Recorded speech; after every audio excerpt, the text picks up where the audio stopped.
Let me be the first to welcome you to Yoshi's Island.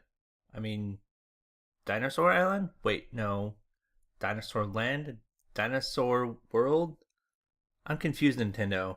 I mean, seriously, can you just come up with a name? This majestic vacation paradise is the setting of Super Mario World.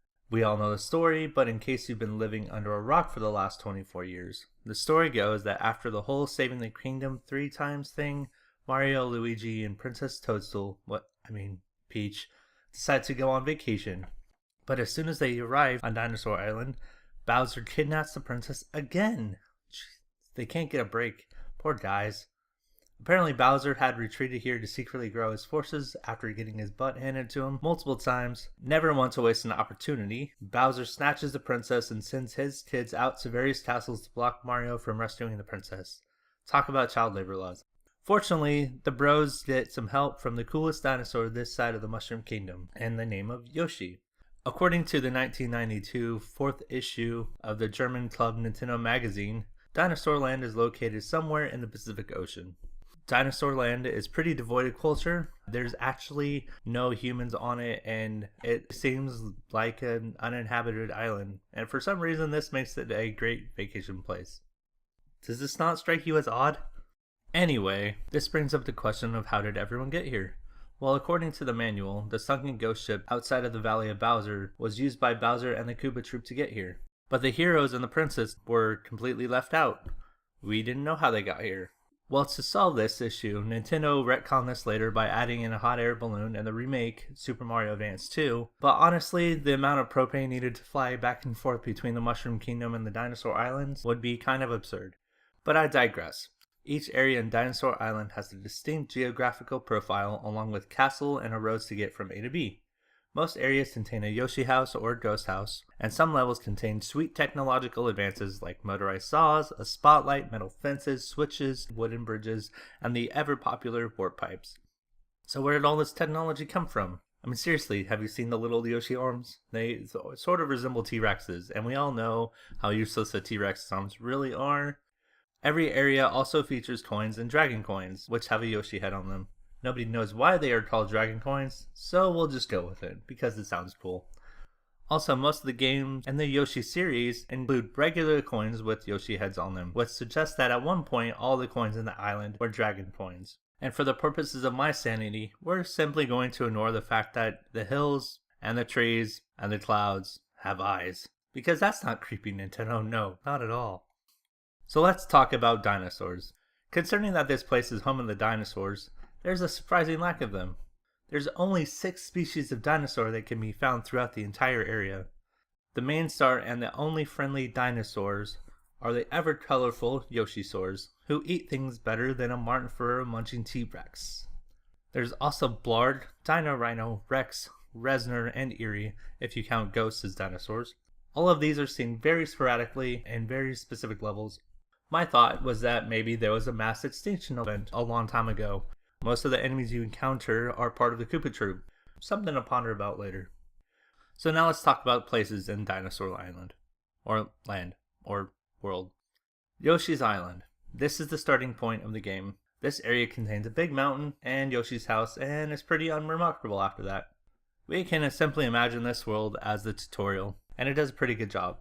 Of course, Nintendo totally makes up for it in Super Mario World 2, but it's kind of strange how there's no other islands around. The best part of this island is Yoshi's house. Somehow Yoshi has acquired a fireplace, which is magically still burning even though he's gone in search of his friends for an unknown amount of time. Right. It must be one of those fake fireplaces, otherwise Yoshi must not care very much about the environment. Smokey the Bear is going to have a chat with him. The other oddity of this house is the fact that Yoshi has a mailbox. Seriously, who is delivering mail here? The last thing to note is the coolest technology this island has to offer, the information box. Somehow Mario punches the box and, what I assume, a voice recording plays. The same idea occurs when we rescue Yoshi for the first time and he speaks in human tongue. The second place that we go to is Donut Plains, and if you couldn't tell this is a plains area, I wouldn't be surprised. Honestly, like if you were to say it was something else, maybe like a donut, I could completely understand. This area is also called Donut Land, and the text after you beat Iggy Koopa Seriously, Nintendo, who proofreads this stuff? One big indicator that this is a plains area is the plateaus surrounding the warp pipes, which is the only time they appear in the game. After you beat Morton Koopa Jr., this massive cave is where you head next, Vanilla Dome. If you're looking for a real-world equivalent, look no further than the Mao Room in China, which is considered to be the largest cave in the world. Yes, that is in fact a 747. Also, it's pretty cool that the walls twinkle, leading me to think that there's shiny gemstones buried in the wall.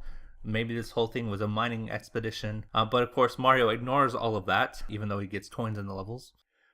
The most interesting part of this area is the fact that you can skip right past the boss. I can imagine Mario, after completing Vanilla Dome 1, looking towards both ends of the cave and thinking, screw you Lemon Koopa, I'm going this way. After the Vanilla Dome, next you'll come to the Two Bridges area. This area is actually pretty small. It's home to 2 bridges, which look completely designed and created by a master carpenter. And we only know of one master carpenter in this universe, but I highly doubt Mario built these. The lower bridge is called Cheese Bridge, and the upper bridge is called Butter Bridge. This is the official artwork for Twin Bridges. Just imagine all the repair work. Whoever built the bridge must be pretty angry. After we defeat the Twin Bridges area, we'll come next to the Forest of Illusion. The Japanese name for this forest is also the same name for the Lost Woods from The Legend of Zelda.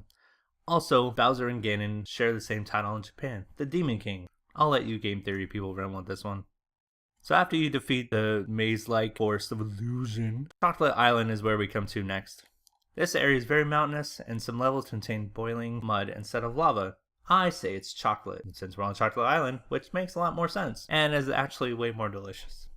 So after you defeat Chocolate Island and the sunken ghost ship, we come next to the Valley of Bowser. The first thing you'll notice is that this subterranean cave has its own weather system. Lightning is happening in the background. That's not entirely impossible. As a cave in China, the Erwin Dong Cave is so massive and open that it has its own weather system. An interesting side note, in German this place is called the Valley of Terror. Maybe Nazis lived here once. It's entirely plausible, since Dinosaur Island is in the Pacific Ocean. Just another clue to the whole Mario is a communist theory. Occasionally in the game, you'll come to a place called Star World, depending on what levels you beat and how you beat them. This world is set in outer space, or at least an astronomically high area, so now Mario and Luigi have gained the powers of surviving a lack of oxygen. This would later come in handy when Mario travels through space in the Super Mario Galaxy series.